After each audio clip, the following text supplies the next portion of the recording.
Greetings, Agile enthusiast. Tam here, Agile coach, safe instructor, and Lean-Agile author. Today we're unlocking the secrets of Burndown Charts, the visual heartbeat of the Scrum team. Grab a cup of coffee and let's dive in. Let's first talk about what is a Burndown chart. Let's demystify the lines, axes, and slopes. The Burndown chart is more than a graph. It's a visual story that reveals the team's journey towards sprint completion. The goal of a Burndown chart is to display the team's progress towards completion and provide them a visual aid to discuss the likelihood of timely completion. Let's keep this as simple as possible to start with.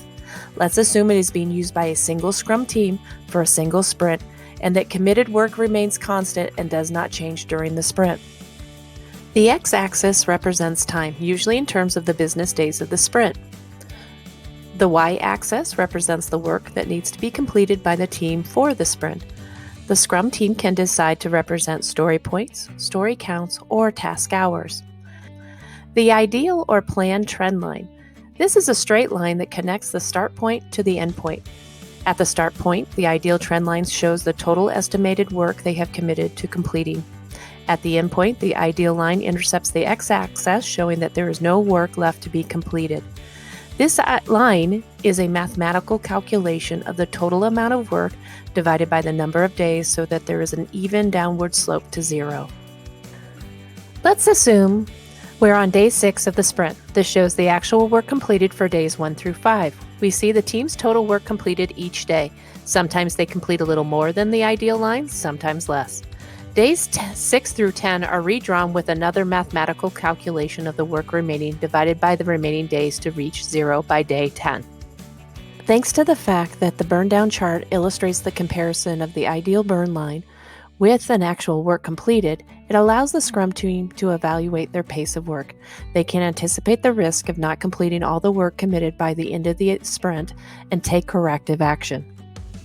Every dip and plateau tells a tale. Completed tasks, hurdles overcome, and moments of reflection. Reading between the lines allows the teams to adapt and refine their approach. Burndown charts are dynamic tools, offering transparency, foresight, and a shared vision within the team. The true power of the Burndown chart is that it aids the sprint team in meaningful conversation. Are they happy with their progress in comparison to the trend line? Will they still be able to meet their sprint commitment? What will they do to get back on track? Let's first see an example of a realistic and ideal Burndown chart. Notice that it isn't perfect. There is one plateau, but overall the team is progressing with completing their work, appears to have addressed their bottleneck, and completed all the committed work by the end of the sprint. That's great. Sudden spikes, unexpected plateaus. These are the anti-patterns a team wants to watch out for. Now let's explore some additional anti-patterns. First, there is the too perfect chart. The question that immediately arises is this accurate? Next, we have the stalled chart. We frequently see this with the major impediments or with a missing or part-time product owner. We have an example of a team who has undercommitted. As we can see, the work completed remains below the ideal line and the team finishes all the work early. Finally, we have the overcommitted anti-pattern. Work exceeded expectations or there were other impediments, and we see that the work carried over to the next sprint. Why do some teams want to use the Burndown chart? It's simple to read and understand. It effectively conveys the ratio of planned to completed tasks and is an effective feedback tool for daily team decision-making. It enhances motivation, collaboration, and teamwork. It is easily scalable and can be applied to multiple teams in larger time boxes. It works well with other team-level metrics. And ultimately, it feels familiar to teams with fixed linear scope and more similar methodologies to waterfall. Yet, like any tool, Burndown charts have limitations. It's crucial to be aware of these to leverage their strengths effectively. The human factor. The chart is only a reflection of the data the team enters. It is challenging to tell by the Burndown chart alone if the backlog has been changed after commitment. When new work is added mid-sprint, the Burndown chart is scaled. This is because the time taken to complete the task remains the same. However, the scale of tasks remaining increases.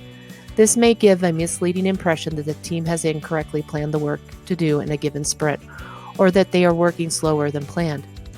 It does not reflect changes in priority or quality, and it does not help the team to identify where the bottlenecks occur in their processes, only potentially when they were stalled. I I'd like to discuss how I envision assessing the suitability of the Burndown chart for your specific metric requirements, as well as its comparison to other Agile metrics we'll explore in subsequent videos. To understand its placement, let's delve into these intersections depicted on the landscape map I've crafted. Along the x-axis, we evaluate fit based on a continuum ranging from fixed to fluid scope. Meanwhile, the y-axis portrays a spectrum from outcome-based to output-based measurements. The central circle denotes tactical-based metrics, while beyond the circle is where we capture strategic-based metrics. Notice that I have placed two key references. Waterfall is shown as being highly output-based with fixed scope and tactical, whereas OKRs are shown as being highly outcome-based with fluid scope and strategic. I categorize Burndown charts as being best suited for output-based, fixed scope, and tactical measurement. Burndown charts are an important tool in Agile, but they should not be the goal. Instead, they should be used to start conversations between the team and stakeholders about progress, challenges, and solutions. The chart should inform decisions and actions, not dictate them. The team needs to be flexible and adaptable to change, not rigidly following the chart.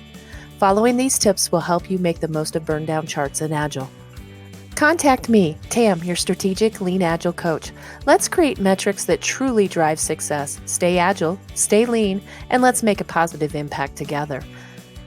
Let me know if you find this video helpful. Please like and subscribe. I'd love to hear your comments. Do you agree or disagree? Are there any additions you want to recommend? Let's continue the conversation. Thank you for watching.